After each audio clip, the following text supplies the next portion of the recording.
So in this video, we're going to be taking a look at how we can take our assets and put it in UE4 and do some best practices to get a really high quality look out of what we're trying to show off for the final for our work here. And we're also going to be able to take a look at how we can set up a very simple camera move and do what you see here, just another way to kind of show off your work in a more professional kind of way. So as we get started inside of UE4, I want to show you, this is basically the scene that we're going to be creating. We're going to take the different crates that we've got, duplicate them around a little bit, set up some lights, and put an infinity wall in here along with some post-process node stuff. We're going to take a little bit of a look at exponential hide fog and how we can hide some of the background with that. It'll make a little bit more sense as we get moving. But the first thing I want to talk to you about is the use of an infinity wall. So an infinity wall is just something that people use a lot of times in photography and things like that. It basically, if you think about a half pipe for like a skateboard, it's basically that kind of shape, and it gives a nice gradient and a slope in the background, and it allows it to where you never see some really harsh kind of horizon line on the back, and you get this nice kind of gradient effect going on there. So I'm going to hop on over to Maya real quick, and I'm going to show you, this is the actual piece of geometry, and I'll provide you with this infinity wall, and you can have this infinity wall. You can see the size of this thing is pretty darn large, and if I put on lighting, what I set up for lighting in a Maya scene is you might put your product or the thing that you're kind of worried about here. So this goes out pretty far into the world. I'll tap 5 to just bring on regular shading here, and if I create a polygon cube, and I'll do the option box for this, and I'll just set it with a width, height, depth of 100 in each one of those categories, and hit apply. You can see this is the cube that we have, right? I'll just tap W, move this up a little bit, and just for demonstration purposes, I'll show you kind of what is going on here. So if we hit F11 or right click on here and say face, and we select our face and select it, hit delete, you can see that this is the beginnings of the infinity wall. If we take our object, hit F8 to go into object mode, or right click and go into object mode, and we tap 3 on our keyboard, this will do the smooth mesh preview of this. So you can see with that shape, we're starting to get something kind of similar to that, right? We got to add a little bit more geometry for this. So if we go into object mode, shift right click and say multi-cut tool, we could do that, or we can go to the modeling toolkit and go to multi-cut tool. So we could take this, hold down control, and then just slide up and down on through here like this. And I'll just add another one here, and then we'll tap 3, and you can kind of see what's starting to take place and what's starting to happen here already. If I take this now, and if I go to modify, and I go convert, I can convert that smooth mesh preview to polygons, so it's actually going to take that preview and actually make it into actual geometry at that point. If we go to the channel box, we can see that we can control the divisions on this. I'll just leave it at 2, like that, and I'll select this and delete the history. So I'll do Alt-Shift-D and delete the history on it. And if I wanted to lower this at the top, I could just select my edges, right click on here and say edge, or hit F10, and I can move this. Now that's just going to move just this one part, right? Now if I hold down B and then click and drag left or right, I can get a soft modification fall off for that. And if it's really, really large, you can go to the soft selection, and you could control the fall off radius with this, what you see here, right? And so you might have to get that set up, but after that's set up, you can tap B and then click and drag left and right. We can get that fall off, and then we could just take this and kind of drag it down and get it a little bit more in shape of kind of where we want. So let's delete the history, right? So I'll tap 1, and that'll show us our base cage. If we tap 3, then we're going to see our smooth mesh preview version again. So if you export this thing out as an FBX or an OBJ, this is what you would have inside of UE4. And it's a little bit low res. If this thing's pretty big inside of your environment, that's a little bit low res. So we could tap 3 again for the smooth mesh preview. And we go back to the modify, convert smooth mesh preview to polygons. And this time I could put this at 1. I think 2 is probably going to be still the number that I'm looking for here. I just tap B to get off the soft selection for this thing. And then we can delete the history of this one more time. And this would give us a really nice object to work with as far as an infinity wall goes.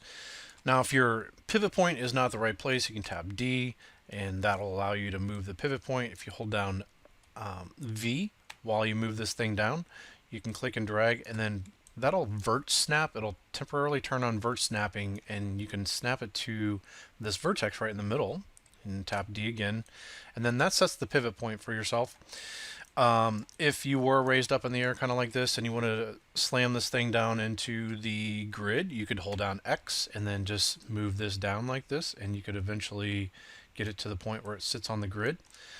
I'll tap F just to frame it up, and then at that point you can see we've got some translation on here. So we want to go to modify, freeze transformations. I'm going to go to the option box and just make sure translation's on there and hit apply. Sorry, I used the wrong one. That's reset transformation. What I want to use is modify freeze transformations. And we do that, and it'll freeze out the transformations for that. You can see that the scale that I've got, if I tap R, the scale is pretty darn large on the one that I've created. Let's see if we're getting kind of in the ballpark here. And you can tell the shape that I made for mine is a little bit different. It's more of a kind of a square bolt. Either one of these will work fine. So depending on what you want to do for that. And I think maybe I was at a scale of around 40 or so, somewhere in that ballpark.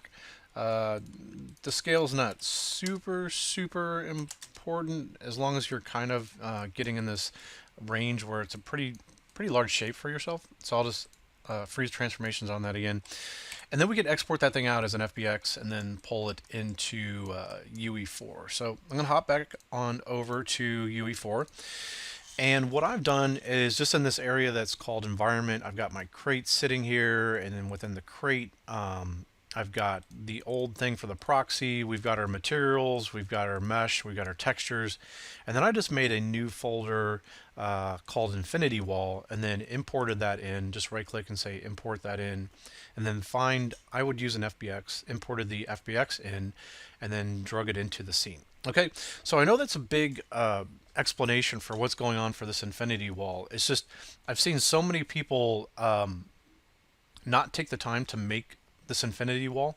and it's really shown up in their presentations, and they've got this wide range of maybe the background's black and it's just not very appealing, or maybe they've got the default UE4 floor and they've got this really harsh edge back there, and I just think spending the right amount of time for just taking this first beginning step and setting this up will serve you throughout the duration of all the different projects that you create and how you display your work off. So that's why I'm taking so much time and just kind of explaining this part of this, right?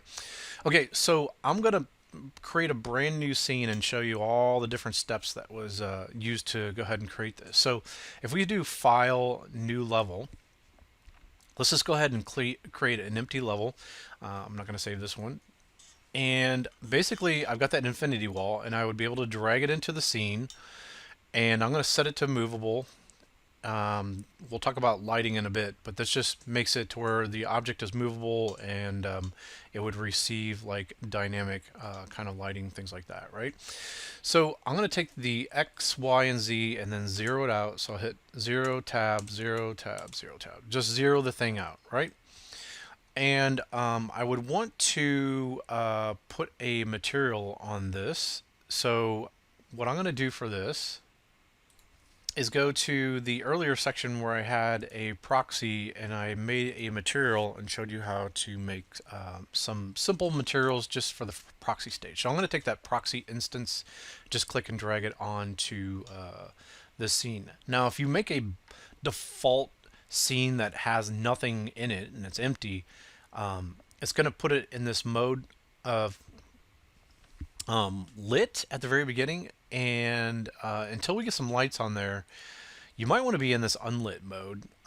It's actually showing us lighting at the beginning, which is cool. So this thing is not completely dark, but let's get some stuff in here, and if things are not showing up lit like that, put this on this unlit, and it should show everything for you at that point, right? So I'm going to go back to this class examples. I'm going to go to meshes. I'm going to take the crate. I'm just going to drag the crate in. So once the crate is loaded in, let's just go ahead and set that to movable and put this at 0, 0, 0, and that will put us in the center. Let's go ahead and tap F and we can kind of frame up on this. I'm going to use the middle mouse wheel and just kind of zoom out just a little bit. You can hold down Alt and you can left click and drag around to pan around.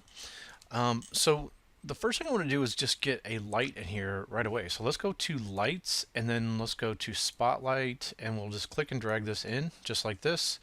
And you can see, let's take the location, put this at 0, 0, 0, just like this, and put this set to movable, and we'll raise this thing up.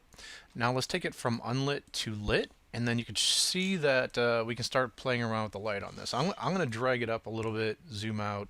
So let's put it a little bit higher. Let's do right around like 550, right around there. So we can go to the properties, the details panel over here, and we can see that we've got an intensity of 8. What I usually like to do for the lights is I like to overdrive it. So let's just say we do something like 100 and we know that that's too bright. We can hover our cursor over here and we can click and drag left and right and kind of figure out where we need to be with things on here.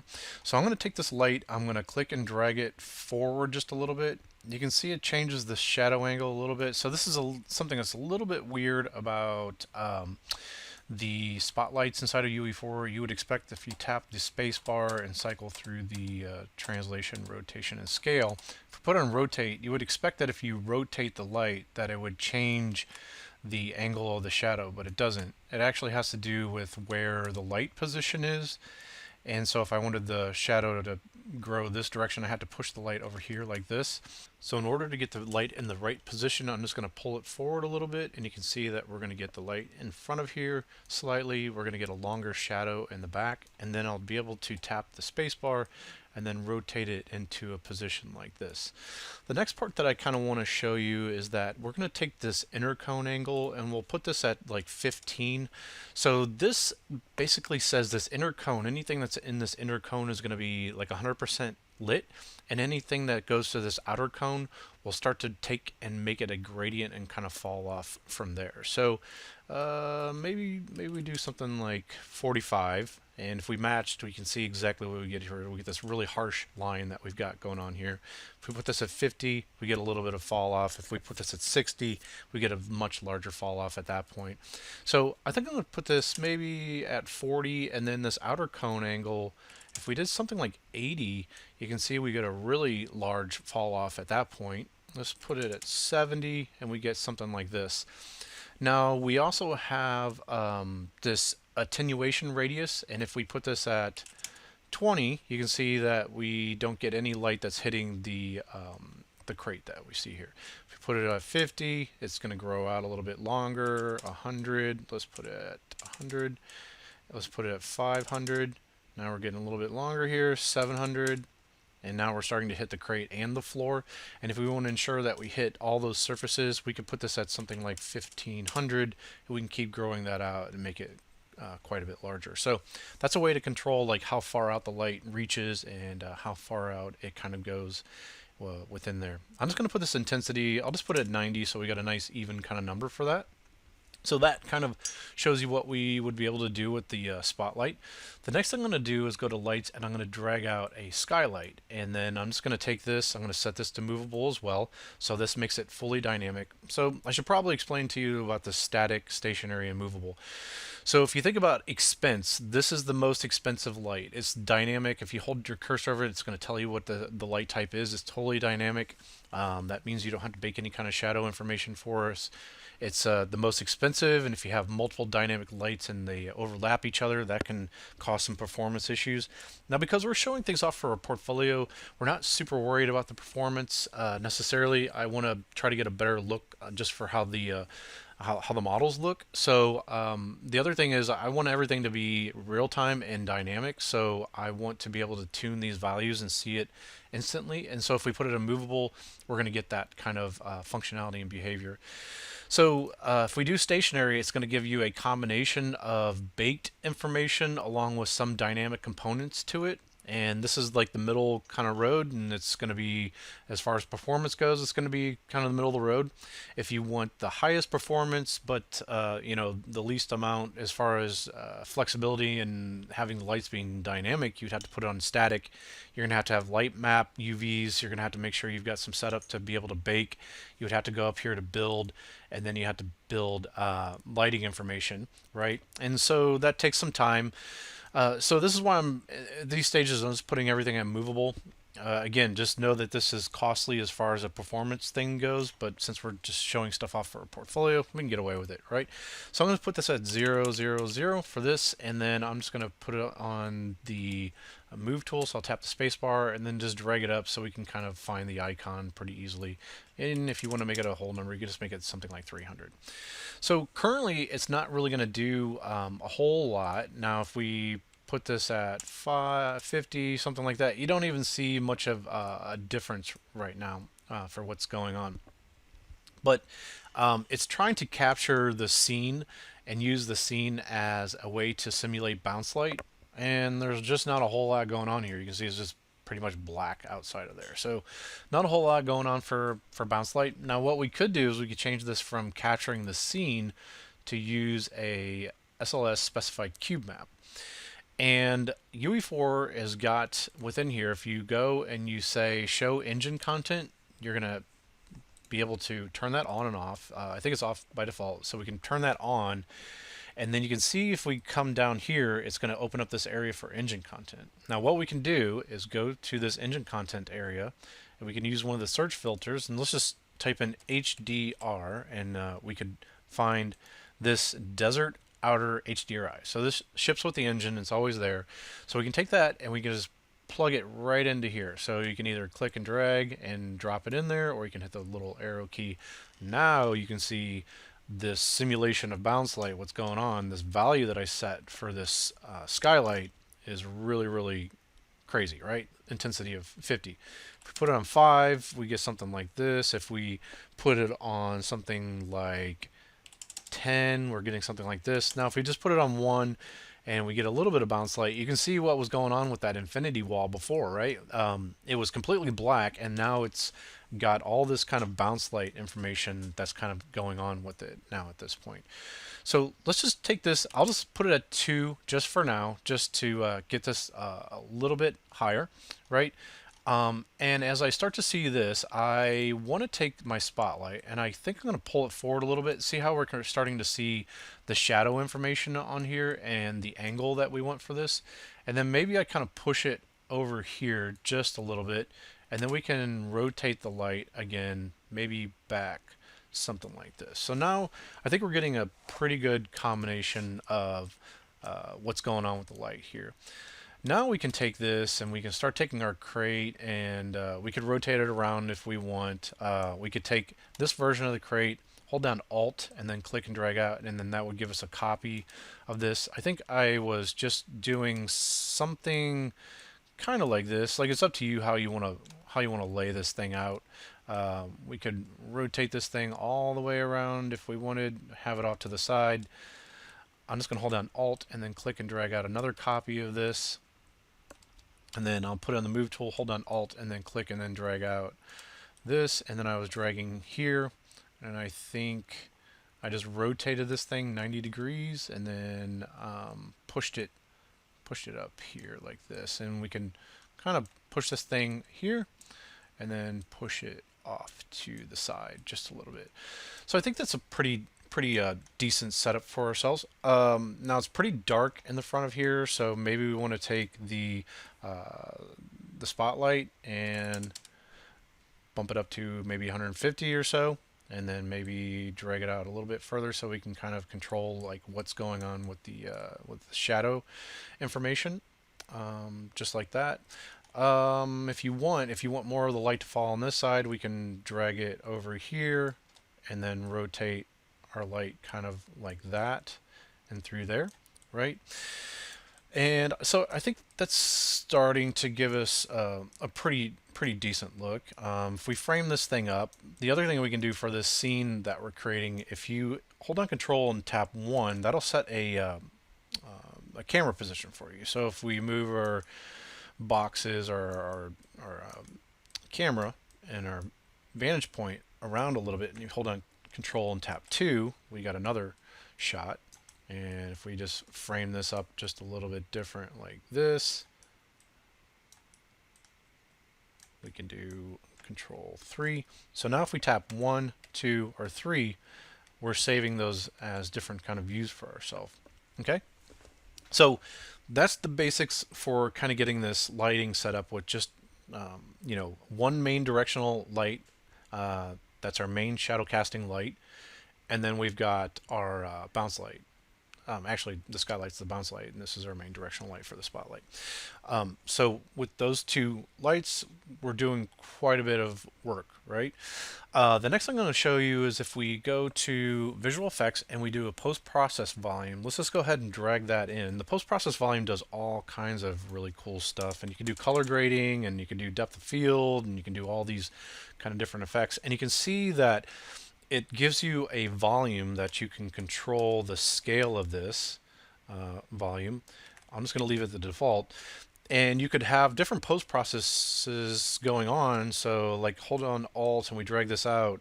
And if the camera sits inside of this one, it's going to have one kind of look. And then this other post process volume, as we fly into that, it could have a completely different look. So this one could be like really cool colors and look like ice, and then you go in here and you can change to reds and it could be like fire.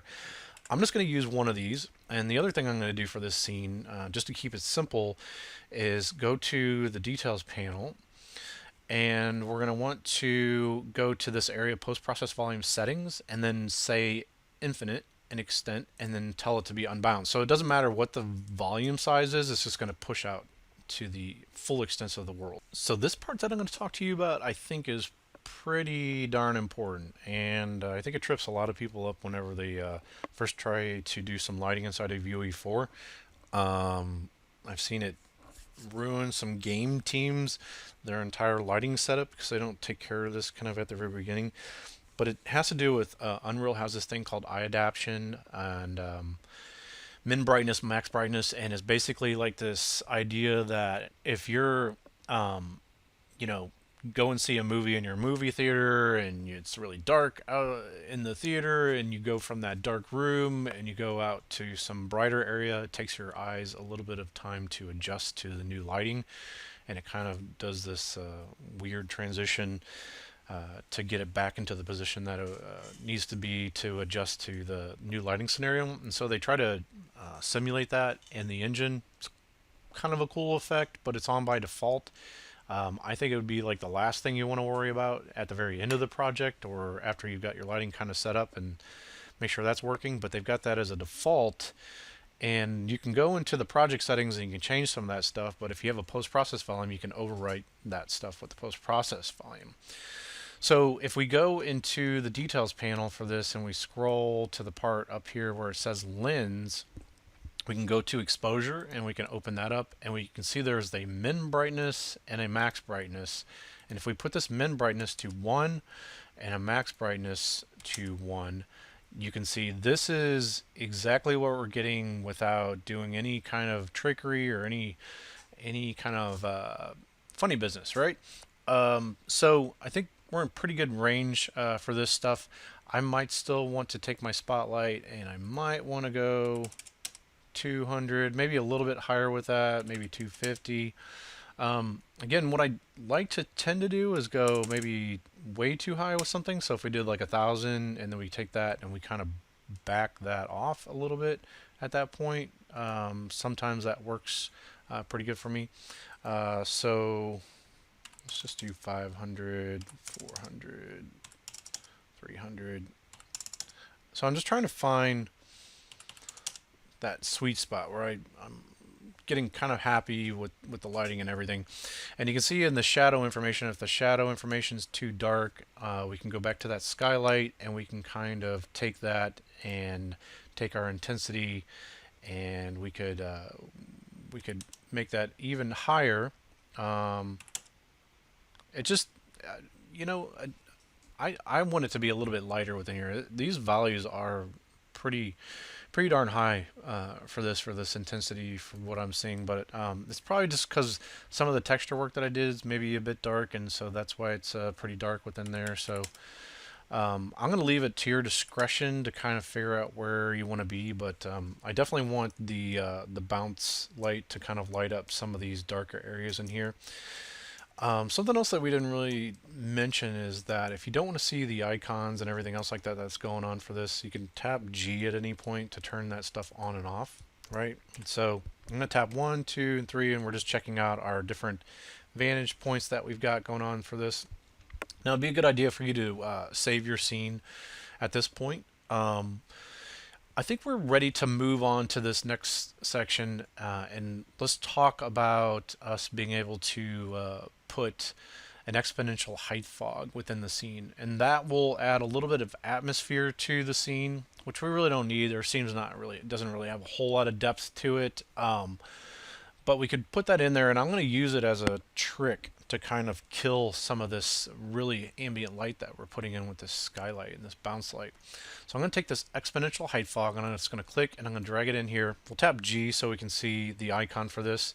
I'll put this at 0, 0, 0 like this, and we can just drag it up just a little bit so we can see the icon. Now I'm going to do this thing where I'm going to take the fog density and I'm going to put this at 10. 10 is the highest value that this thing can go. And you may notice that the grid is flickering on and off and wondering what the heck is going on here. It's actually a thing called Z-fighting, and it's a term for basically 3D graphics, where if you've got two objects occupying the same exact space, the computer sometimes get a little bit doesn't know which thing it should be drawing, so it's actually trying to draw both of them, and so it's kind of like fighting for that particular space for it to draw. Now what we could do is just go up to here and say show, and we could turn the grid off, and I think we don't necessarily need the grid now that we've got some of this stuff set up. So just remember, you can actually go in here and turn the grid on and off. So we've got our fog in here, we've got this really high density for it, right? I'm going to go ahead and select it again and just make sure you can see where we're at. This fog height fall off, if we set that to 2, and then we take the location of the height fog and we push it down, and I'll push this down numerically. I'll do a -1000. At that point, you can start to see a difference between what these values do. So the default value of 0.2 gives you a fall off kind of looking like this, and if we put it at 2, I think it increases the gradient range for the fall off for that thing. So you know, it kind of lessens the intensity of what's going on with the fog on here. So I kind of like it there for that. Now, if you want, you can take this and we could do the start distance, and we could start to push this in and out of the world like this, right? So fog distance of 0 is going to start at the camera, and then we start to push away from that, and you can see we can get our crates nice and clear. But if you want that illusion that there is some fog falling onto these objects, then you could put it at the particular value where it's sitting away from the camera, which you kind of like. So you got some control over that, right? But I'm gonna put this at least let's try 1,000, and we can push it back here for that.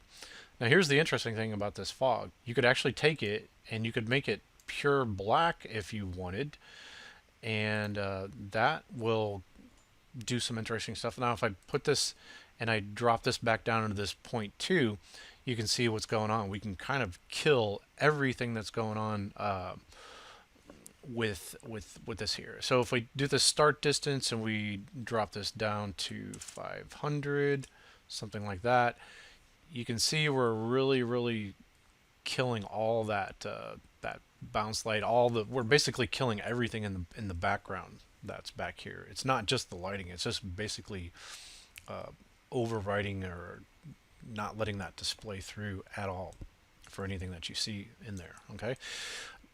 So now you got some controls on here that you can kind of start playing around with this. And we put this at 1. If you put it at 2, we got something like what we got going on here. So maybe we'll put it at 1, and then you got the fog density, and you could drop that back. You also have this fog max opacity, so you could do 0.5, 0.75, 0.85. So you got something to play around with that too as well. But we could always just drop this back in through here. So depending on what you're trying to get out of this, you could do that. We could also change this to maybe like a darker kind of gray color or something, and I'll put this back to a value of 10, and we can kind of push that through. So it's really up to you what you want to do color wise. Like if we want to push this, make it a little bit cooler, we can push that mid gray value and push it towards the blue, or if we want to warm it up, we can push it in these directions within here. If you do greens, it's going to be kind of like a sickly kind of color. You got this. I'd be worried about introducing too much saturation. So really, probably what I would do is put the saturation value, probably put it down within through here a little bit.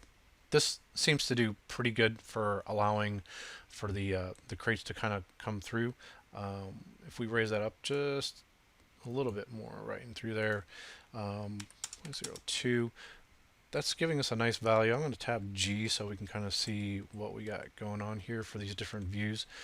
So it's really kind of up to you what you want to do with this and how much you want to kind of push it. And then again, after you've got this in here, you might go back through and you might start to reevaluate the lighting values that you have and kind of what's going on with that and through there.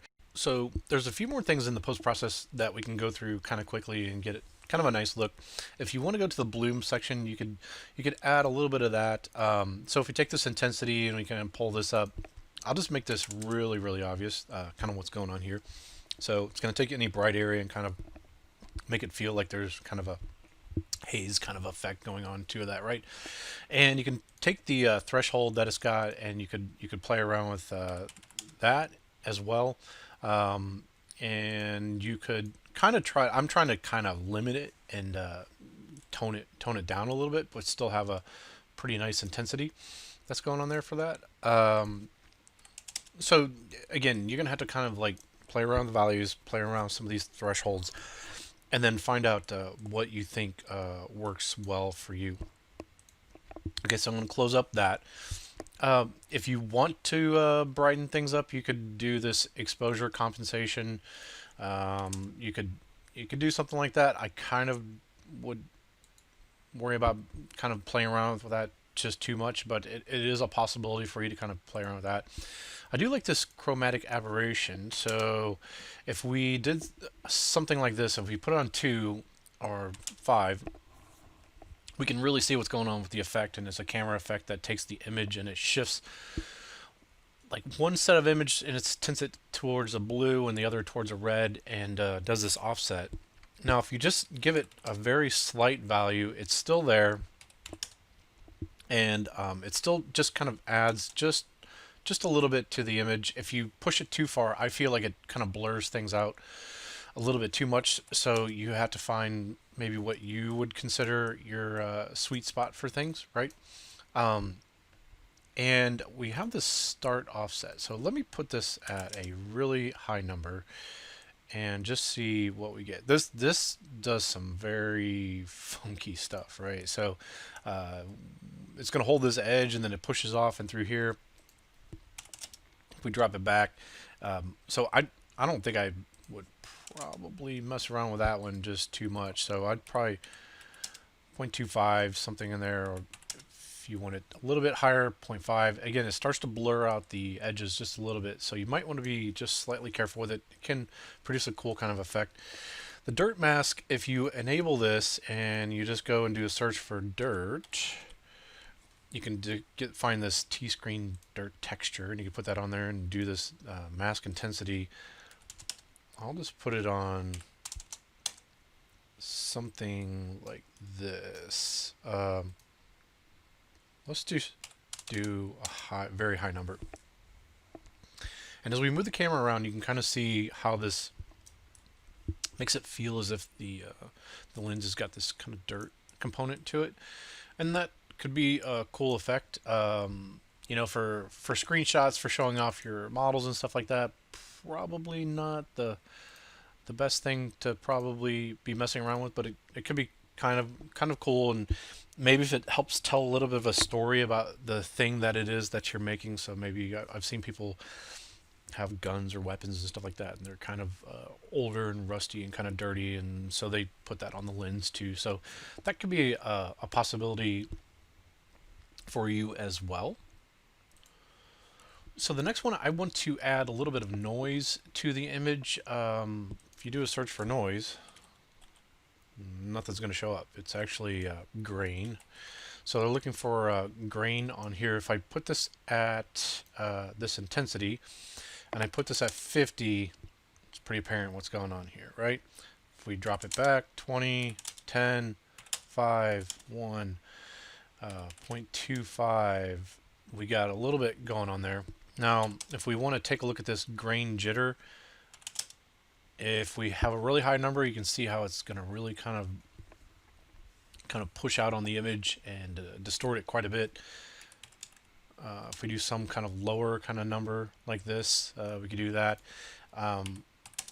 So I think, this is my personal opinion, I would just put just enough to where it's just kind of barely visible and just giving a little bit of noise to the image. As we zoom out, it's kind of interesting. It kind of feels a bit heavier as we get that. So I might drop these values even lower on something like that. So I think everything in combination together, if we tap 1, 2, and 3 and we check out these different shots, I think we're establishing a pretty good look. And so that's about the extent of everything I want to show you as far as the setup. The next part, we'll start looking at how we can take and add a camera to this scene and give it a little bit of motion and be able to show off the work in that way. So before we get into the more complicated setup and showing how to like make a movie and stuff like that, I think what would be beneficial is showing you how to do some still images and grabs. So UE4's got this really cool functionality up here in the left hand corner where you can do high resolution screenshot. And now you could tell it to do a screenshot. You could do a cropping of it if you want, but you could just do the whole entire image if you wanted to do that.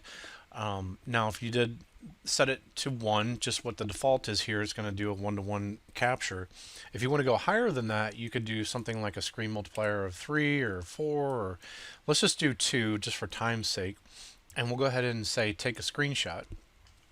And as soon as it's done, it'll pop this up in the lower right hand corner, and if you kind of anticipate and kind of wait for that, you can see that it's going to make a screenshot for you, and then you're able to kind of load this thing up and then take a look at the quality that you've got for these screenshots that are being made for this. So that's a way to kick out these higher res images for the screenshots. So now we'll go ahead and take a look at how we can add a camera in motion to this, and we're going to use a sequencer to do that. So if you go up to the top here, you can see we've got the cinematics, and what I did was I added a level sequence, and I called it this create environment fly through. We could add another level sequence and just go through this process that you see here. So it's going to want you to save it in a particular area. What I did was just in my same area that I wanted to save, you can put this anywhere you want, make a folder, and I called it sequence, and then you can give it a name. I'm going to call this underscore version 2, like that, hit save, and then it's going to bring up this window for the sequencer for us. So I'm just going to pull this up just a little bit so we can give ourselves some room for this tool that's going to be down here at the bottom. And we'll kind of pull it right in through here like that. And I think we should be in a good position to be able to take a look at all of this. Now, what you can do to start things off is you can frame things up in a particular way, like this, right? And it's not going to be perfect, right? Because the aspect ratio is not quite right. It's going to be a 16:9 aspect ratio when you create this, but just get it in the rough position where you want it to be. And then if you go ahead and click this camera icon, it'll make a new camera, and it'll put it in the location where you're at right now for things. It's going to be kind of blurry, and it might be, not quite in the position that you want. So all you got to do is kind of just, maneuver the camera just like you would in manipulating the scene, and you kind of get it kind of framed up like that, right? And then the default for this, it should have a time range slider set to 0 for you. So if we want to get that exactly at 0, you can just type in 0 for that right there like that. Now we've got this cinema camera actor, and that's the camera that we just created, right? And what we can do is just add a new keyframe for this at this point. So that's going to set our first keyframe. We do have this manual focus distance, and so if we put this at 0, everything's nice and crisp. I think it was at 1,000 before. Let's just see if we go really high with this number and through there. And that doesn't seem to be doing a whole lot. So I'm just going to put a 0. I'm not going to mess around with that just right now. I don't even want it to be blurry. But the next thing we can do is kind of set how long is the duration of this thing. How many frames do we want for this animation? Now, depending on if you're doing 30 frames a second, if we did something like 360, something like that, then if we did a calculation on there, if we did 360 divided by 30, we're going to get 12 seconds of animation, right? So that's a way that you can kind of figure out how long is going to be the duration of this thing, right? And so then we've got this, as we open this up, you see that we've got this end marker kind of right here. And then this is going to tell us if we're going to loop things, if we're going to loop our animation to take a look at this, you can set a range for what you're kind of focused on and what you're working on for this. So if I set this at the 0 mark, right, I could put this cursor and I could drag it to 360 like that, and then I could right click on there and say set end time, and it's going to move that red marker for me right there at the end. You can see the start one is the green and the red one is the end marker for you. So now we've kind of set that up, but we do have this thing for this camera cuts is up here automatically, and you can see that it ended at the time frame that we had originally set up for this thing. These are different different shots, and you can extend this thing out. So I'm just going to drag this thing all the way to this right in here. So we can do that.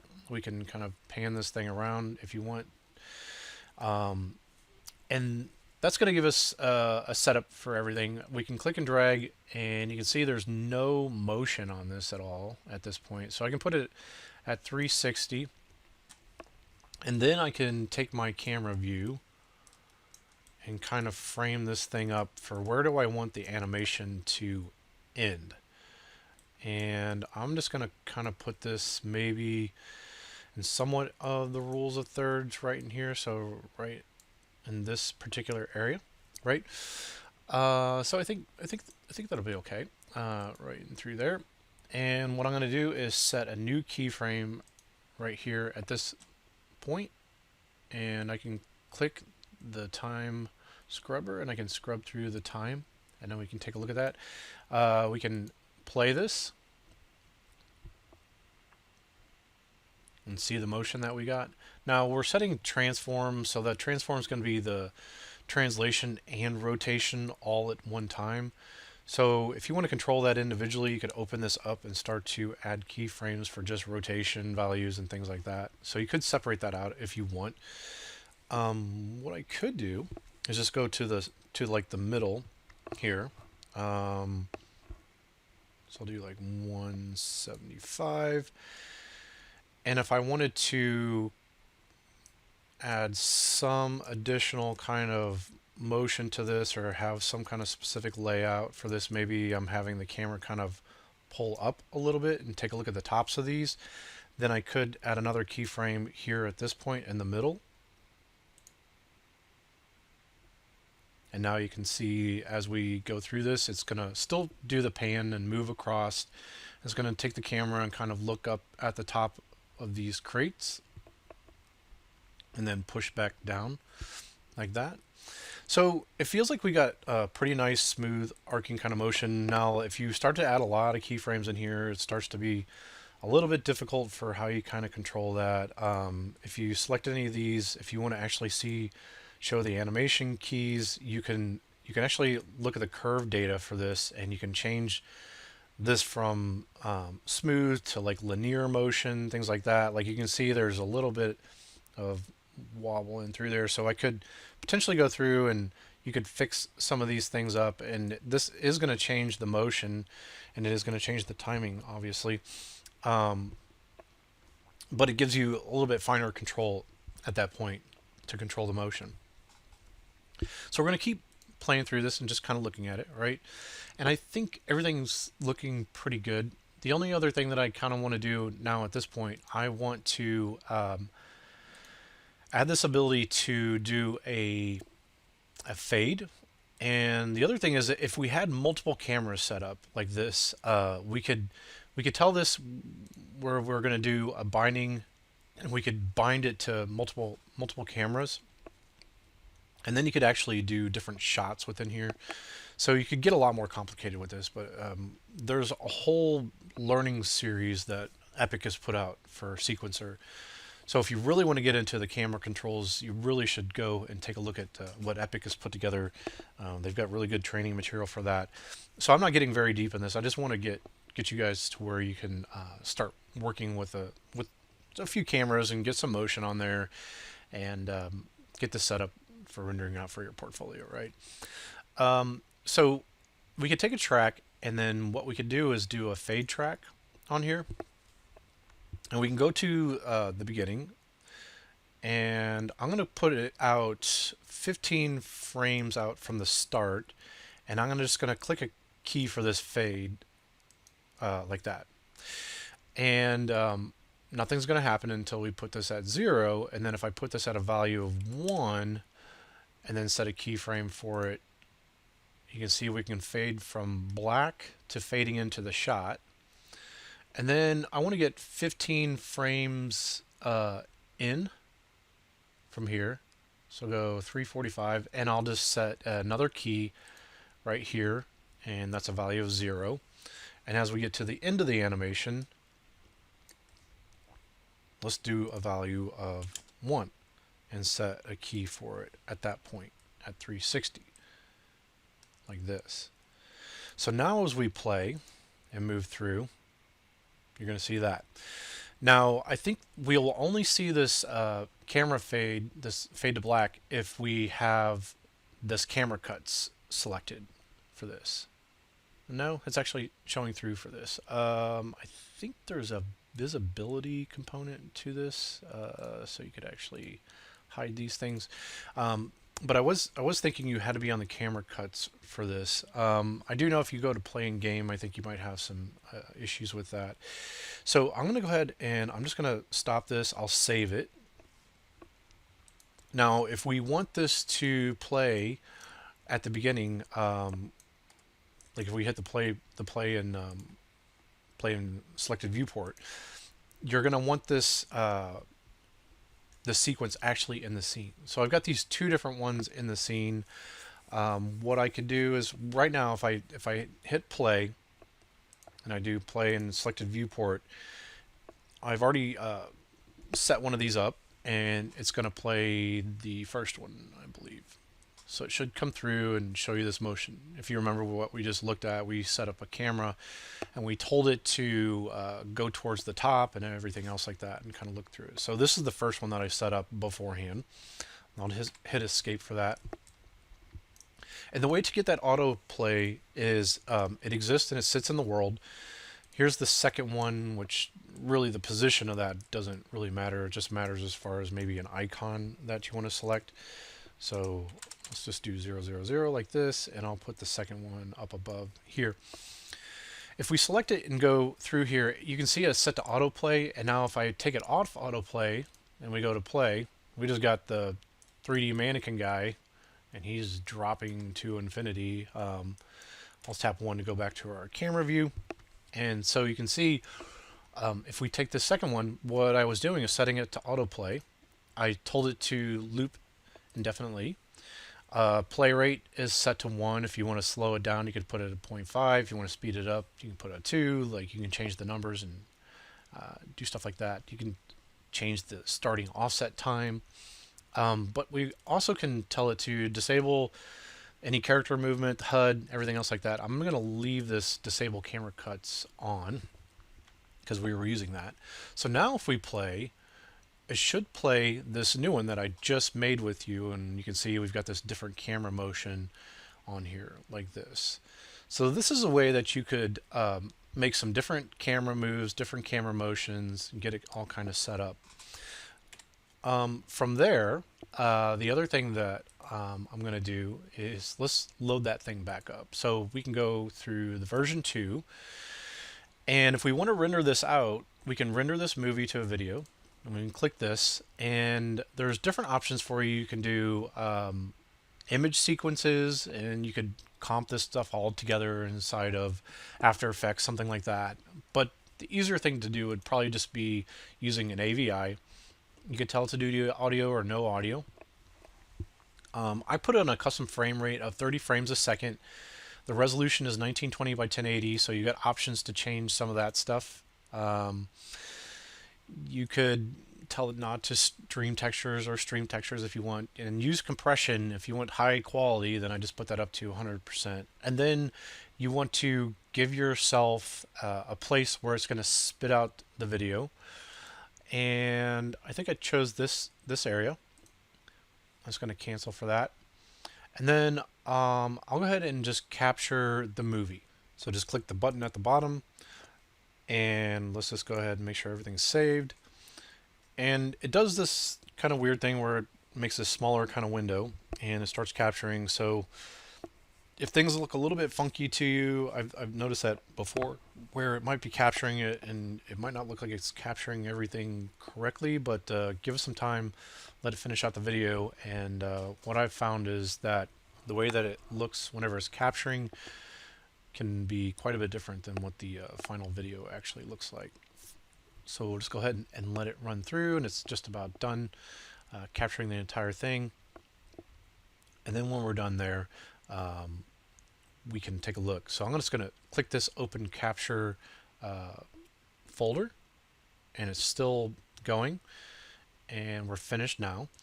So now we can just double click this and then load it, take a look, and see what the final results are. And depending on the player, it seems like sometimes the first time that it loads up and loads it into memory, it takes a little bit of time. And I know I might be getting a little bit of frame chugging, but that's because I'm recording this video at the same time as playing all this while having everything open. So there you have it. That's a way for you to be able to use UE4 to take your model and get some nice lighting set up on it. You know, get some nice lights, get some cameras in there, be able to do some nice high resolution screenshots, and be able to render out some very nice kind of smooth camera movements. And this will all help you produce a much more professional look for everything that you're doing for trying to show off your portfolio.